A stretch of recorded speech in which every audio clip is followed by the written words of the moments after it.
Hey guys, welcome back to my YouTube channel. So the topic today is how much do I really need to save for my house? Right, so for a lot of first time buyers, when thinking about getting their first house, they'll be thinking about how much they need to save in terms of their deposit. But actually, there's a lot more to it than this. When saving for your first property, or any property in fact, there's a lot more costs associated that you need to factor in. There's more than your deposit, there's legal fees, as well as a whole load of other things to consider as well. So I'm going to take you through all of these considerations to make sure that when you are planning or saving for your first property, you're factoring in everything. Right, so although I've mentioned that the deposit is not the only thing that you need to focus on, I'm not going to take away from the fact that it is the most expensive thing that you're going to need to save for in terms of getting your property. So let's start there. Number one, your deposit. So your deposit, if you're going down the route of getting a mortgage in order to pay off your property, you're going to need to identify what banks and lenders are going to be willing to lend you. Right, so usually banks and lenders will offer you about 4 or 4.5 times your salary. Some may offer you 5, but you're really just going to have to do your research and find out what they may be able to offer you for your particular situation.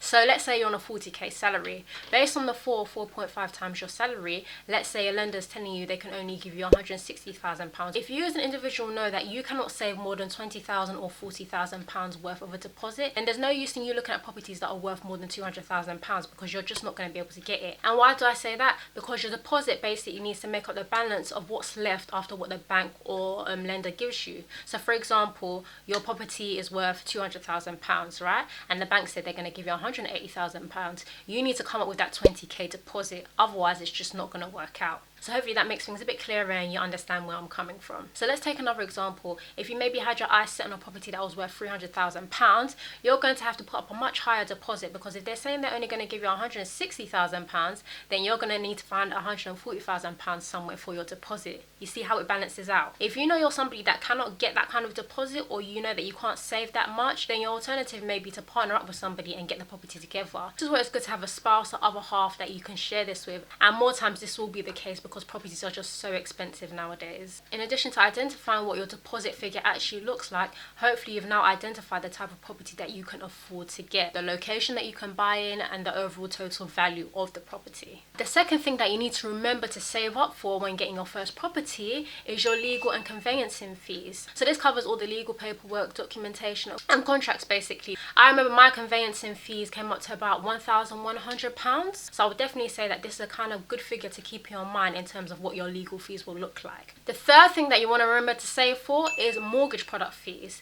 Now, a mortgage product fee is basically like a cost sometimes associated with a mortgage product. Now, not all mortgages come with a product fee, but some do, and you want to make sure that you've got this covered. So some mortgage costs can look like £999, which is essentially £1,000. So if you go for a mortgage product that does have a fee associated to it, you're going to need to have saved another £1,000. As I said, there are some products that you don't need to pay a fee for, but it's all about finding the balance. Sometimes you'll find that the ones that have the fee have a lower APR, and so it kind of balances out. It may work out better for you to go with the mortgage product that does have a fee versus one that doesn't have a fee. Hopefully that makes sense. Number 4 that you want to save up for, letting agent fees. So this is more for people that are looking to become landlords and basically rent out their property to tenants. So if you decide to give out your property to a letting agent to manage for you, then you're going to need to pay them. There's one, the admin fee, which is like a big lump sum that you pay. And then secondly, you'll pay them like a monthly fee. In the beginning, when I first signed the contract with them, I paid like, I think £400 as sort of like the admin fee. That's them setting you up on their books, doing the adverts for your property, getting you tenants, basically doing viewings with people, doing all the checks and making sure that the potential tenants would be able to afford the rent and all those kind of things.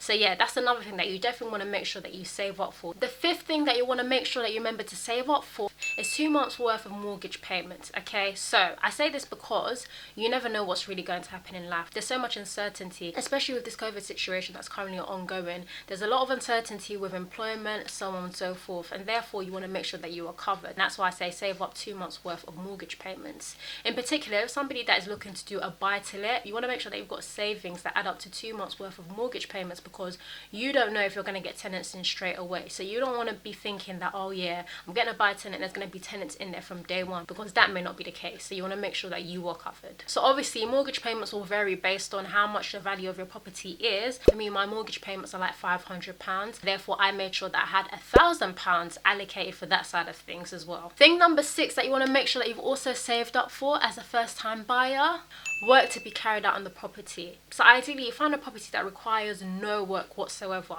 But what if you find a property that does need some work to do? You're gonna have to foot the bill for that, and sometimes that work can look like £5,000 to £10,000 depending on exactly what it is you need to do and how much you need to do. Let's say you need to fit in a new bathroom or a new kitchen. That may cost you around £5,000. So again, you want to make sure that you've saved up enough money to be able to cover these kind of costs. Obviously some work may not be urgent and you can wait a little bit before you do it, but something like a kitchen, if the current kitchen in the property is of no good and you can't do anything in it, that's something you're gonna have to sort out ASAP. This is why I say you need to have some savings for potential works that you need to do. I'd say about 5k is a minimum. I think that's fair. Number 7, immediate furniture.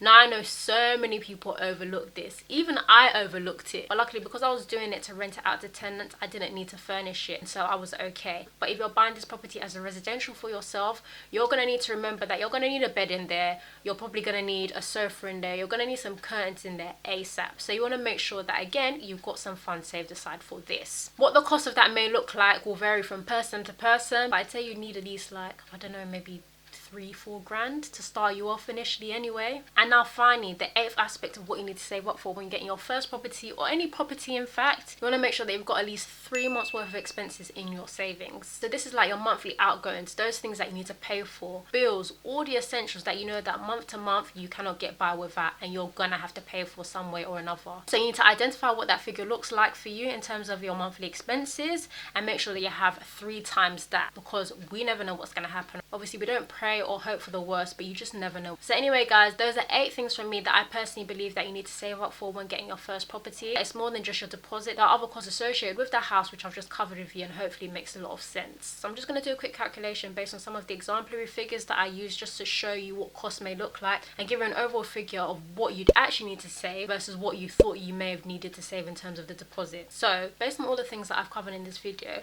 we said that, for example, we were going to have a 40k deposit, £1,000 worth of legal fees, £1,000 worth of mortgage product fees, for example, 2 months mortgage payment totaling £1,000, and then potential work to be carried out in a new property totaling about £5,000. Okay, so based on all those figures, that gives us £48,000 as the grand total of what we need to save. That doesn't even include the immediate furniture and the 3 months worth of expenses that I believe you should save. Okay, so that just goes to show you there's a lot more involved in saving up for a house. So if we took away all those additional things that I've spoken about, you would have just been left with your £40,000, which you thought was what you needed to save for your property. So you can see the difference, £40,000 versus £48,000. So hopefully you can see the difference, and I hope this video has been helpful to you. So I just ask that as you continue in your property journey and looking to get your first house, just consider all these things and make sure that you are adequately covered. Okay, you don't want any nasty surprises. Please do let me know down in the comments which of these has come as a surprise to you and something you weren't actually thinking to save for. I'd love to hear your points and your views, and as always, if you have any other topics that you'd like me to cover, please do also let me know down in the comments and I'll go about and creating that video for you. Catch you next week. Bye.